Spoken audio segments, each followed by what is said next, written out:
Chief justice साहब की अदालत में मुझे सेक्रेटरी साहब को, चीफ कमिश्नर साहब को और आईजी साहब को उन्होंने बुलाया था चीफ जस्टिस साहब ने, और जो भी उनका फ़ाइनल ऑर्डर होगा हम उसके ऊपर अमल दरामद कराएंगे। अफसोस की बात सिर्फ ये है कि लास्ट टाइम हम इसी सिचुएशन में थे जब एससीओ कॉन्फ्रेंस थी, और उसके बाद 24 को 65 रुकनी बेलारूस का वफ़द आ रहा है जिसमें 10 मिनिस्टर्स हैं, वो पहुंच रहे हैं 24 को, उनके प्रेसिडेंट आ रहे हैं 25 को, 3 दिन का उनका दौरा है, और हम वही काम करने जा रहे होंगे, कंटेनर लगा रहे होंगे, मोबाइल सर्विस बंद कर रहे होंगे, उनको प्रोटेक्शन हमारा देना सबसे पहली टॉप प्रायोरिटी होगा। उसके बाद डेफिनेटली हमने अपने इस्लामाबाद के शहर को, अपने इस्लामाबाद के शहरियों को प्रोटेक्ट करना है, और किसी किस्म की इजाज़त के बगैर हम किसी किस्म का जलसा जुलूस की इजाज़त नहीं दे सकते। इस सिलसिले में हम पंजाब पुलिस से और रेंजर्स, इस्लामाबाद पुलिस, एफसी सारे मिल के इसके ऊपर हम अरेंजमेंट ऑलरेडी हमने शुरू कर दिया। इन लोगों को सिर्फ एक चीज़, एहतजाज को कोई नहीं रोकता। अगर आपने एहतजाज करना है, आप अपने जहाँ पे आप हैं आप वहाँ एहतजाज करें। अभी अदालत में भी ये बात हो रही थी कि हमने इसमें किसी को एहतजाज को तो नहीं रोका, लेकिन इस्लामाबाद आके एहतजाज करना, और वो भी उन दिनों में एहतजाज करना जिन दिनों में कोई ना कोई इवेंट हो रहा है, कोई मुल्क के लिए एक इम्पॉर्टेंट दिन है या 2-3 इम्पॉर्टेंट दिन है, उन दिनों में एहतजाज करना, फ़ैसला आवाम करें कि ये क्यों करते हैं और किस वजह से करते हैं। बाकी हम लोग पूरी टीम जो है वो अपनी अरेंजमेंट करेगी पूरी, बाकी देखते हैं इंशाल्लाह। सर ये बता दें कि वज़ीर दिफा ने भी इस बात की तस्दीक की है कि बानी पीटीआई से एस्टेब्लिशमेंट के मुज़ाकरात हो रहे हैं, क्या हुकूमत कोई मुज़ाकरात में शामिल? कोई मुज़ाकरात नहीं हो रहे हैं। एक चीज़ मैं आपको क्लियर बता दूं, मुज़ाकरात ये धमकियों से नहीं होते हैं।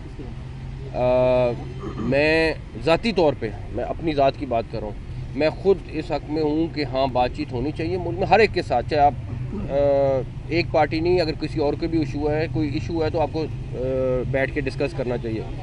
लेकिन ये तो कोई सूरत नहीं है कि धमकियां दें और उसके बाद कहें कि बातचीत करनी है, कोई सूरत नहीं है। मोबाइल सर्विस के हवाले से बताइएगा, मोबाइल सर्विस के हवाले से बताइएगा कि क्या इस दफ़ा भी इस एहतजाज को मद्देनज़र रखते हुए मोबाइल सर्विस बंद की जाएगी? तकरीबन कल रात तक फैसला होगा फाइनल जो भी। सर ये बताइएगा कि जिस तरह इससे पहले हमने देखा कि जाहिर है जब भी आपने बताया कि तब भी एक एससी कॉन्फ्रेंस हो रही थी और यहाँ पर एहतजाज हुआ, आज दोबारा से एक जाहिर हम इवेंट होने जा रहे थे भी एहतजाज हो रहा है। सर टाइमिंग का जी बताइए, ये टाइमिंग इसमें कितनी होती है, पहली चीज़।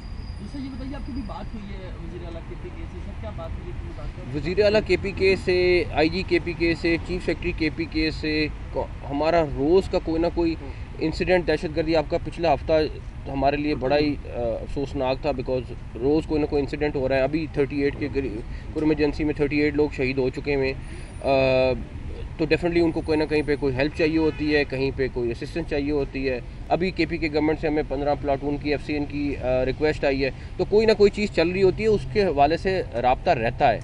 लेकिन ये नहीं है कि हम उनको छोड़ दें, वो हमारा सूबा है, हमारा मुल्क है, और हमें जहाँ जहाँ पे जो जो उनको हेल्प कर सकते हैं वो हम करेंगे इंशाल्लाह ताला। अच्छा मोहतरम, आपने भी अदालत के सामने तस्लीम भी किया कि 300 के करीब जो है अफगान शहरी जो गैर कानूनी तौर के ऊपर मुकीम थे वो इस्लामाबाद से गिरफ्तार किए गए हैं। तो ये बताइएगा कि ये बॉर्डर से दाखिल कैसे हुए और फिर इस्लामाबाद इतनी आसानी से कैसे ये पहुँच गए? अफगान शहरी आपको पता है यहाँ पे लाखों की तादाद में पाकिस्तान में मौजूद हैं, और अगले दिनों में आपको चीफ कमिश्नर इस्लामाबाद और IG इस्लामाबाद मीडिया टॉक करके आपको एग्जैक्टली बताएंगे कि हम इस्लामाबाद के हवाले से क्या लाएअमल रख रहे हैं रिलेटेड टू अफगान्स। हमारी डिस्कशन चल रही है, लेकिन फ़ाइनल फ़ैसला ये लोग अगले चंद दिन में करेंगे। जहाँ तक बात के ज़्यादा लोग थे जो अरेस्ट हुए, अफगान निकलते थे, हर 100 में से तकरीबन 20-25 बंदा अफगान निकलता था, और वो हमने मीडिया के सामने भी लाए।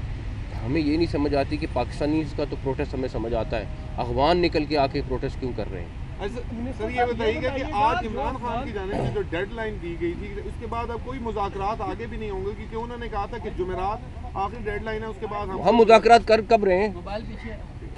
डेडलाइन तो उसकी होगी जब मुज़ाकरात शुरू होंगे या कोई बात हो, हम मुज़ाकरात जब करें फिर बात होगी। एहतजाज 24 को हो रहा है, लेकिन मसला ये है कि इस्लामाबाद में आए दिन जो है ट्रैफिक प्लान इतना नाकाम है कि हर जगह रोड बंद होते हैं। आप एक्सेस की बात करें, आप जो है जनाब की बात करें, हर तरफ रोड बंद। तो क्या ऐसा कोई प्लान नहीं दिया जा सकता कि जो शहरी हैं शाम के औकात में घरों को आसानी से जा सके? 2-2 घंटे रोड पे जलील आपको 3-4 महीने में इस्लामाबाद की ट्रैफिक में बड़ा बेहतरी नज़र आएगी। जो प्रोजेक्ट शुरू हुए हैं 3-4 महीने में ख़त्म हो जाए, बहुत सारी बेहतरी आ गई। इवन फैज़ाबाद चौक पे आपका ब्रिज छोटा है, उस पर भी प्रॉब्लम आई हुई है। तो हम तकरीबन जो बड़े बड़े पॉइंट्स हैं उनको पहले स्टेज पे ठीक करने लगे हैं। डॉक्टर साहब ये बताइए कैसे निपटेंगे? आपने कहा मुज़ाकरात नहीं हो रहे, अगर नहीं हो रहे तो खान साहब ने अभी अडयाला में गुफ्तगू करते हुए साथियों को कहा है कि अली अमीन और बैरिस्टर गौर को कहा गया कि थोड़ा आगे कर लें वक्त एहतजाज का। तो किसने भी उन्होंने कहा है? मैं आपको एक क्लियर बात बता देता हूँ, CM-KP के और जो बैरिस्टर गौर हैं वो मेरे ख्याल में कल भी मिले थे इमरान खान साहब को। मुझे परसों का मेरे ख्याल में परसों भी मिले होंगे या 1-2 दिन मिले। अगर उनकी ख्वाहिश है तो वो ओपन करें, अगर वो मुज़ाकरात करना चाहते हैं तो बताएं, ठीक है। लेकिन मैं आपको ये चीज़ यकीन से दिला सकता हूँ कि ये हमें कहें कि 24 नवंबर को हम आके धरने देंगे, डंडे बरसाएंगे हमारे लोगों पे और मुज़ाकरात करें, ये किसी सूरत मुमकिन नहीं है। ये बताइए कि अगर मुजाहिरीन आते हैं, हाँ, उस तरफ से भी ज़ाहिर है पाकिस्तान के शहरी आएंगे, यहाँ से पुलिस भी होगी, तो किस तरीके से आप इस तरीके को यकीनी बनाएंगे कि जानी नुकसान ना हो या इस तरह की चीज़ें ना? अच्छा, इसी में कैंडी ऐड कर लें, लास्ट टाइम भी आपने कहा था कि चिड़िया भी पर नहीं मार सकेगी डी चौक में, तो वो फिर जो जिन्होंने पर मारा वो सब। मैं एक सेकंड, मैं आपको एक चीज़ बता दूं, डी चौक पे आप में से काफ़ी सारे लोग थे जो दो दिन वहाँ पर रहे, ठीक है। मैं इस्लामाबाद की ये कुछ 26-28 किलोमीटर का इलाका है, मैं उसकी बात नहीं कर रहा, मैं डी चौक की बात कर रहा हूँ। डी चौक में मुझे फुटेज दिखा दें कितने लोग आए, ठीक है। जो आए वो अरेस्ट हुए, जो डी चौक की बात कर रहा हूँ। अभी भी हमारा मकसद यही है कि अपना जो मेन रेड जोन है, डी चौक है, इन इलाकों को महफूज रखें। बाकी अगर कहीं पे कोई इस्लामाबाद में 2 लोग निकल के आ गए या 5 लोग निकल के आ गए, वो डेफिनेटली, और वो भी पकड़े जाएंगे। अगर वो निकलेंगे 144 भी लगी होगी, बाकी लॉ इन्फोर्समेंट एजेंसीज वहाँ पे होंगी। तो मैं आज भी कहूँगा डी चौक की फुटेज मुझे ज़रूर दिखाएं। मैं पिछली दफ़ा भी मैंने कहा था कि मैं देखना चाह रहा हूँ कि डी चौक में जो आए लोग वो अरेस्ट हुए, 2-4 लोग आए वो आपके सामने अरेस्ट हुए। एहतजाज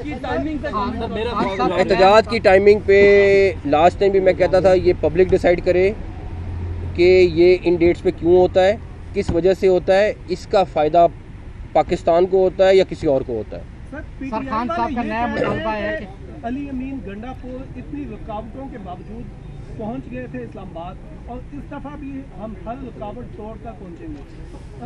लोग ये जानना चाह रहे हैं कि अली अमीन साहब किस तरह यहाँ पर पहुँचे और इस दफ़ा क्या प्लान है उनका। ये तो आप अली अमीन साहब से पूछें किस तरह पहुँचे यहाँ पे। इमरान खान का नया मुतालबा है कि मुझे रिहा कर दें, एहतजाज खत्म हो जाए। मैंने रिहा करना है तो मुझे पता नहीं, अभी तक मेरे पास ये पावर तो नहीं आई रिहा करने की।